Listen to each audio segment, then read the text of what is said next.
At Intel, we see a future where human potential is unlocked by advances in computer vision and AI. A future where billions of hours are spent getting from A to B are transformed into productivity, leisure, and creativity. A future where road accidents are a distant memory. Many around the world share this vision, but placing a few autonomous vehicles on the road won't bring about the autonomous future. Mapping a few square blocks won't unleash its full potential.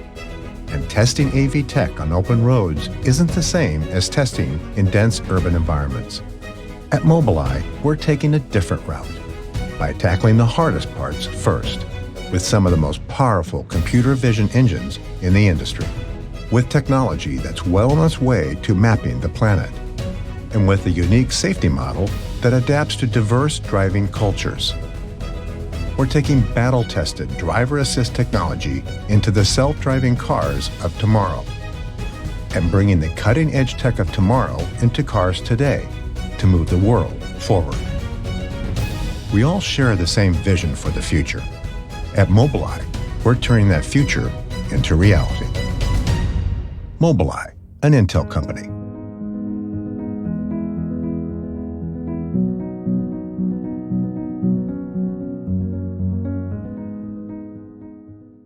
Welcome to the Intel press conference. I'm here in the Mobileye garage in Israel, where we are working on the future of mobility.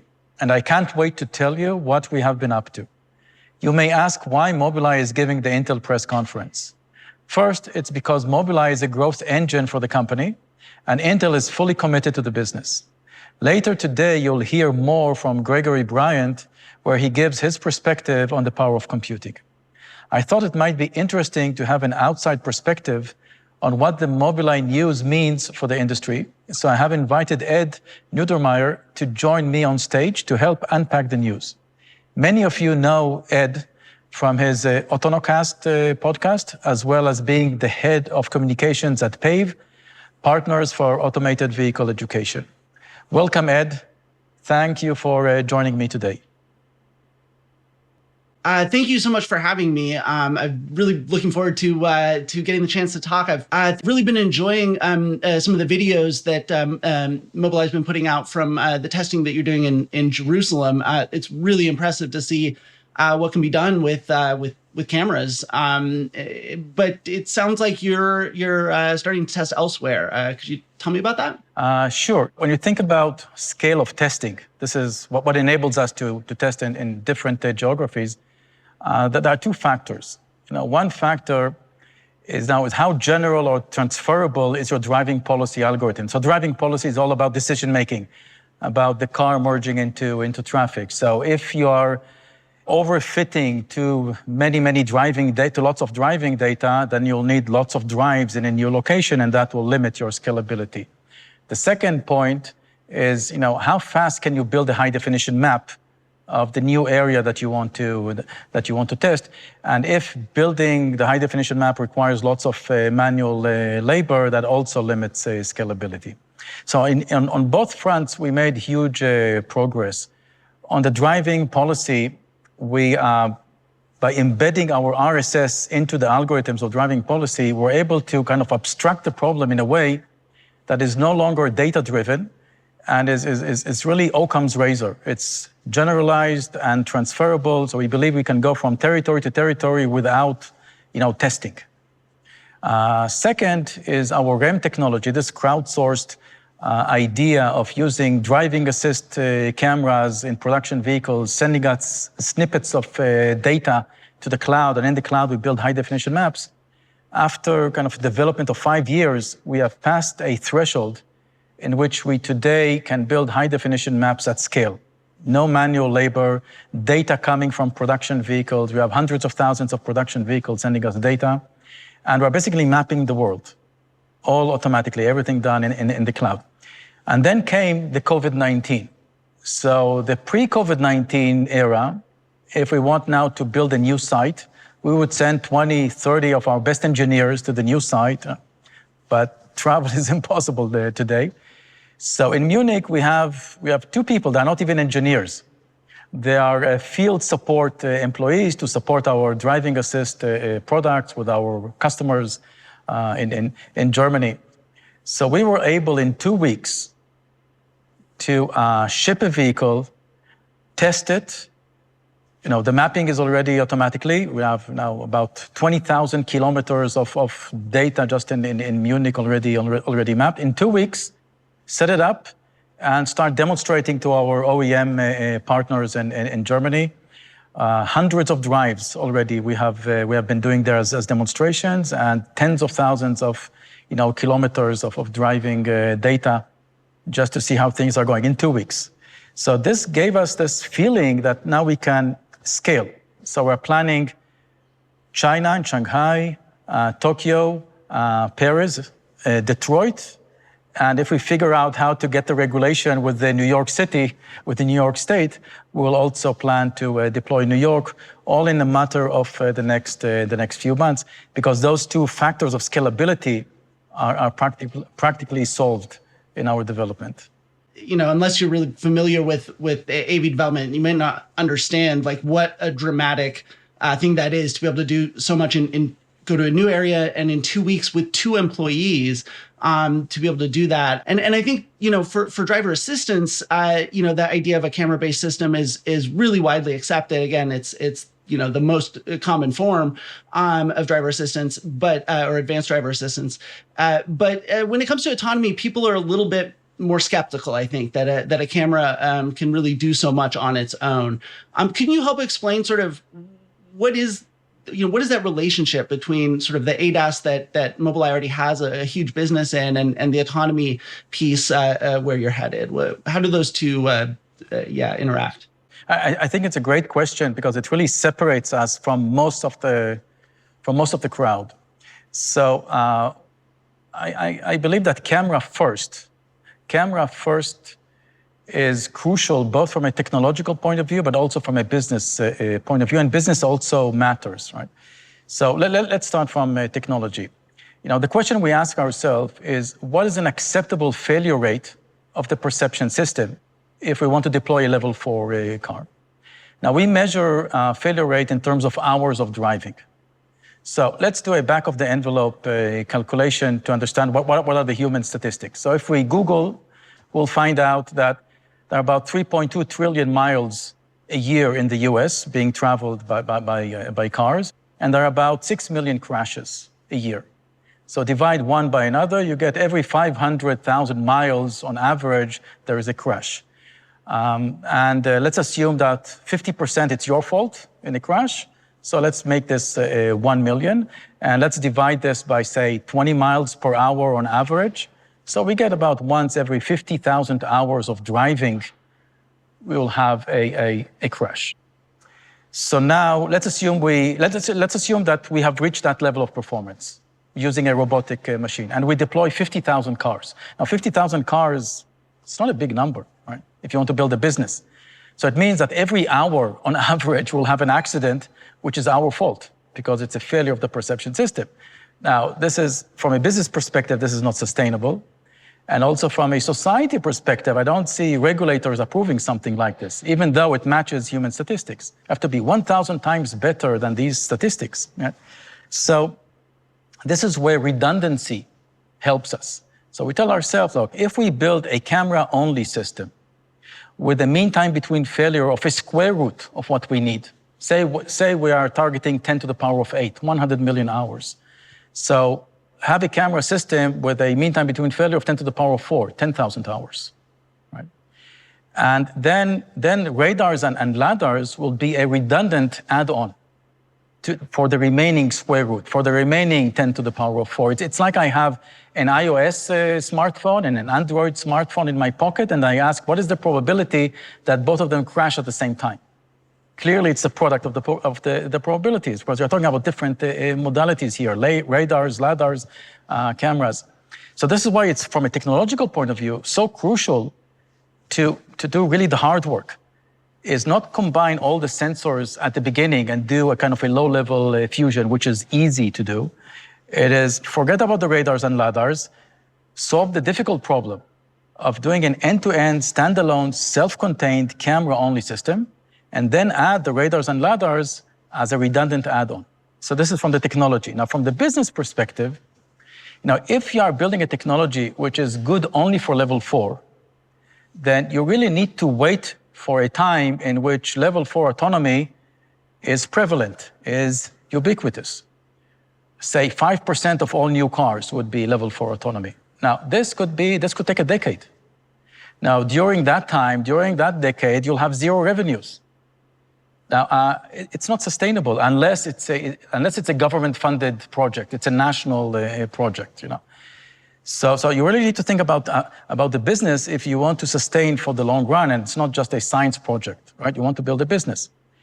Now, it turns out that if you do this redundancy, the camera-only subsystem is ideal for pushing the envelope of driving assist for level 2 systems. Right? This is exactly what we did with winning the design project with the Geely in China. So September next year, this car is being productized at volume production in China for level 2. So the idea is that you have this camera subsystem. Now, since it's camera-based, it's at a consumer price level. So now you have a scalable thinking. And this scalable thinking is really the cure for sustaining such a long time until level 4 becomes ubiquitous. Now, business matters because if you don't have the oxygen for a marathon run, then at some point you'll fall, right? So it turns out that it's ideal from a technological point of view, but also ideal from a business point of view. To me, it's refreshing to hear sort of one of the leaders, if not the leader, in sort of camera-based automated driving, sort of, emphasizing that, even though you can do so much with the camera, that getting that sort of safety critical level of reliability does require other kinds of sensors, the LiDAR and the radar. And in fact, one of the pieces of recent news from Mobileye is that, and Intel, is that you're going into the LiDAR business to an extent. Could you explain sort of what the thinking is behind that? Yeah, so the way we're thinking about it is that consumer AV will take some time. We believe it's going to be 2025 timeframe. Therefore, if we want to start practicing, we need to start with the Robotaxi because the Robotaxis are less price sensitive in terms of the cost of a self-driving system in a car, and then we can build this radar lidar subsystem in parallel to the camera subsystem. So our first generation of Robotaxis are going to be based on the Luminar lidars and also a cocoon of radars around the car. And we have a separate vehicle. You don't see it here, but we have a separate vehicle, Luminar lidars, few radars, no cameras at all, that has the same performance level of our camera-only subsystem. And then at the end of development, a moment before we launch, we put the two subsystems together. Now, in parallel, we're also building second generation, the 2025 timeframe, because as I said before, it's a marathon run, right? You can't think just 2 years ahead. And there we're looking at the next generation, the next technological leap in lidars and radars. So in lidars, it's called FMCW, frequency modulation coherent wave. So it's a completely different principle. It's a kind of a Doppler principle rather than a time-to-flight principle. And it turns out that Intel has a huge advantage over everyone else. Intel has silicon photonics, both in terms of fabs and production and in terms of IP, where you can put active and passive laser elements on chip. And we have a team that has been working for quite a long time in building the next generation lidars. That is kind of where we're targeting this 2024, 2025 timeframe. On the radar side, we are targeting imaging radars. So these are radars that have a much, much higher resolution than today's radars. This is why they're called imaging. It looks like an image. But the twist here is going to be software defined. So rather than analog defined, you simply sample the entire scene, and then through software, you do all the modulations. So this gives you lots and lots of flexibility. And we believe that by 2025, one front-facing lidar would be sufficient, and a cocoon of imaging radars And one front-facing LiDAR would be sufficient for this radar LiDAR subsystem. And that will bring us to a cost level together with the camera subsystem, which is good enough for consumer AV, for level 4 consumer. I think that's sort of one of the things that also sets you apart is that you are in a position to say, we're not just developing robotaxis. Yeah. We're going to build a truly autonomous vehicle that you as the consumer are going to be able to afford by a certain time. That's really kind of incredible. That's what a lot of people seem to want, isn't it? I think robotaxi would be somewhat of a game change when they'll be ubiquitous, because removing the driver from the equation could reduce the cost of transportation considerably, even rival the cost of public transportation. But having a consumer AV, that is completely disruptive. That's completely game changing. And I believe that 2025 will start seeing it. It will be at the cost level of a consumer AV. We'll have a number of years of practicing from a regulatory point of view, because regulation is critical here, right? And it's sometimes difficult to leap directly to a consumer level from a regulatory point of view.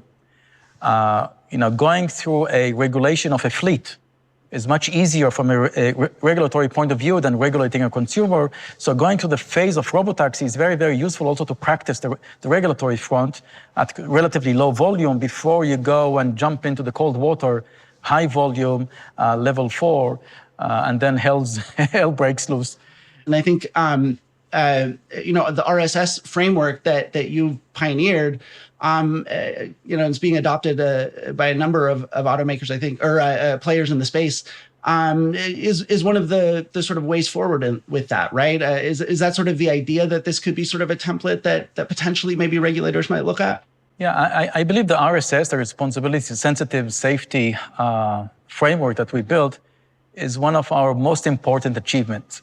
I would say this is our top achievement, more than anything else that we have done. Because back in 2017, we realized that the mean time between failure of the perception system, even if it's very, very high, it's not sufficient, because there is a decision-making of the car. What happens if the robotic agent has a lapse of judgment? Humans have tons of lapse of judgments. This is why accidents occurs. Now, society will not accept a lapse of judgment of a computer. So what do we do about this? Because we're going to deploy an AV car amongst other human drivers. So it needs to behave accordingly, right? It needs to have the values, it needs to behave according to human judgment, because it's going to drive amongst humans. Now, how do you go about this? Is this going to be probabilistic? Are we going to drive zillions of miles showing that we have 0 accidents? And then, we'll convince society that we can put this machine on the road. So we understood that we have a problem. And then when we looked at the space, we understood, that there are traffic laws. And those traffic laws, there isn't much judgment there. Now, if you have a red light, you need to stop. If there is a solid line, you should not cross it, right? But then there is this duty of being careful. You are told you need to be careful. You are told that even if you have the right of way and the other guy doesn't respect your right of way, you should yield, right? Right of way is given, not taken, right? So this idea of being careful is not mathematically defined, because a computer needs a precise and crisp definition, right? It's not just by collecting lots and lots of data you'll be able to figure out, what does it mean to drive careful. Now, we can go and define it mathematically. And this is what we did with RSS. The RSS defines mathematically what it means to be careful. It understands that humans make assumptions. So we replicated those assumptions in a mathematical way that has parameters, so that we can start engaging with regulatory bodies about the values of those parameters. And then once we have set those assumptions, the framework takes the worst case. That means I don't need to predict what the other guy is going to do, because I'm taking the worst case under the assumptions that have already been agreed with the regulator. So this gave us kind of the Asimov rules, the 3 Asimov robotic rules. So it's a rule-based kind of thinking. How do you define what is reckless and what is careful? Once you define this, you know where the border, where the dividing line is, and you simply don't cross it. And then if the other guy puts you in a dangerous situation, you have kind of proper actions, how to get out of it without causing an accident. So we built this theory, and it was clear to us it has to be transparent. No hidden equations, no hidden sauce. It has to be fully transparent so that we can communicate with regulatory bodies. We can convince also industry actors to take this as a basis so that we can together work with regulatory bodies in order to standardize it. Because safety cannot be a secret sauce of an agent, of an actor, because society will not accept it in the long run. RSS I think is one of our crown jewels of achievement, and we deliberately made it transparent. And I believe that eventually it will be standardized. One form of it or another will be completely standardized. I want to shift gears a little bit to sort of one of the other pieces you mentioned as being a key enabler of this rapid scaling that you're sort of embarking on, and that's the REM piece, the mapping piece. My understanding is that, and you already described sort of what it's enabled in terms of getting the Munich operations up and running with 2 people in 2 weeks, which is amazing. But for those who aren't and I'm surprised that people aren't as familiar with REM. Could you sort of explain it, but then also maybe explain why Mobileye decided to use that huge data to map rather than maybe to focus on things like using that for training data?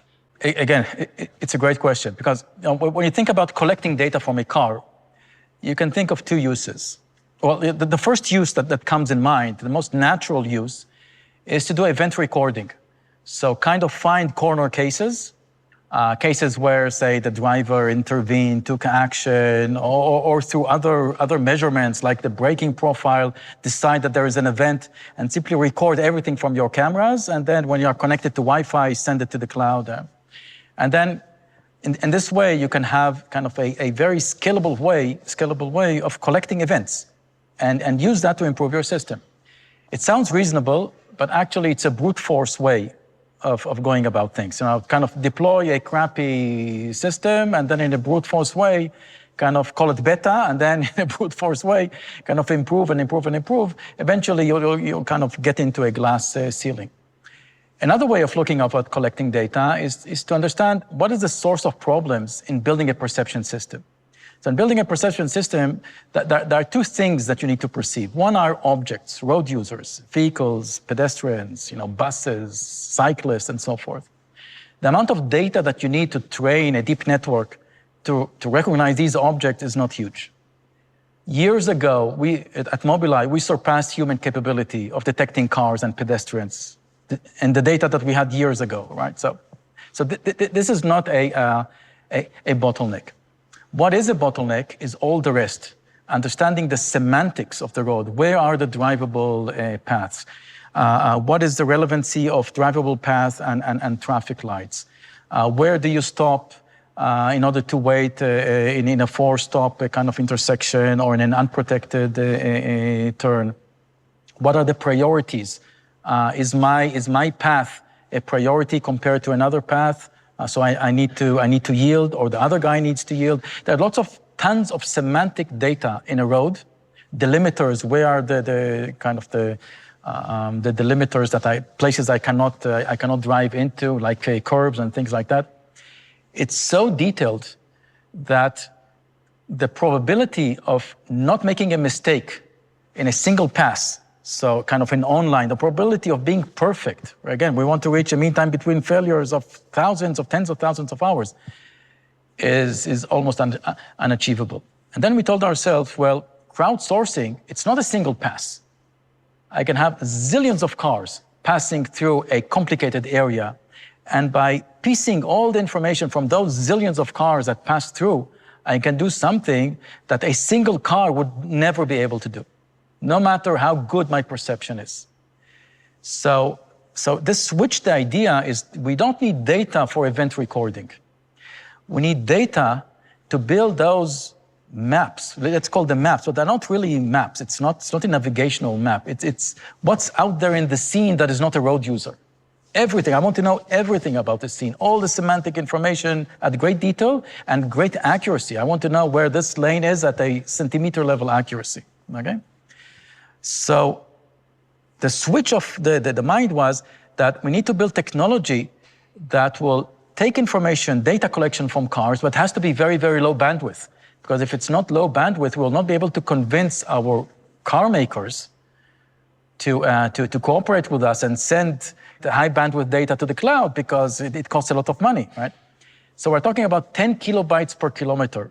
It's really nothing from a cost of, it's $1 a year on an average kind of mileage. And then do the really hard work. And as I said at the opening, it took us 5 years. We announced REM 2015. Only half a year ago, we reached a point in which we can truly, without a single manual labor, just automatically, take all those pieces of data, going to the cloud, and build this high-definition map at the required details to power our autonomous fleet. So this is, from our point of view, this is the real use of data collection from cars. It's not event recording. It is being able to build the scene to an accuracy level that no single car can do. This is the beauty of it. Yeah, I think, anytime someone hears map, they think navigation, and they don't understand that as you said, this is about limiting the complexity that your probabilistic system has to solve for, right? If you know what's established in the landscape. So actually, I did want to clarify one thing that you had said.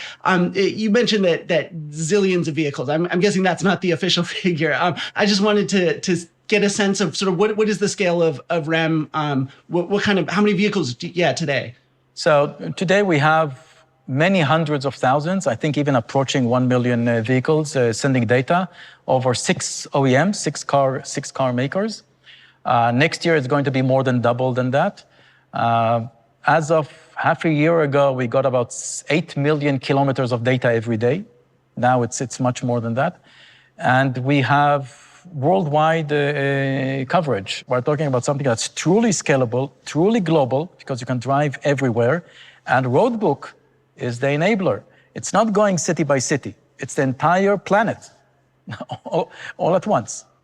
Yeah. So this is really fascinating. And I just kind of want to take a step back for a moment here and just sort of get your thoughts about putting all these pieces that we've been talking about together and then sort of comparing it to the competitive space. I'll try to summarize what are the key distinctions separating us from all the rest. And it's a small number of distinctions. Each one of them is deep, but it's a small number. First is the REM technology. Geographic scalability all at once. The second is this idea of redundancy. Camera subsystem, radar, LiDAR subsystem. Next one is our driving policy, which allows us to really be transferable from territory to territory. Yeah, and if you look at the problems that each one of those things are solving, they are so fundamental to making this technology work in the real world, and particularly at a scalable level. And I think both what you've shown in Munich and just your plans going forward, all of the different cities. I mean, this seems to be the most ambitious sort of scaling plan for a level 4 focused robotaxi company in such a short term. And so to me, I mean, that certainly seems like, you must be able to do something that others aren't able to do. No, we have a legacy of 2 decades, so now it matters. Yeah, I think that's oftentimes a lost sight of new technology. Everyone's focused on the novel, and 20 years of experience of computer vision is nothing to sneeze at. This has been just an absolutely fascinating discussion. Thank you so much for taking the time to speak with me today. Thank you, Ed. It was great. It was a real pleasure. Thank you.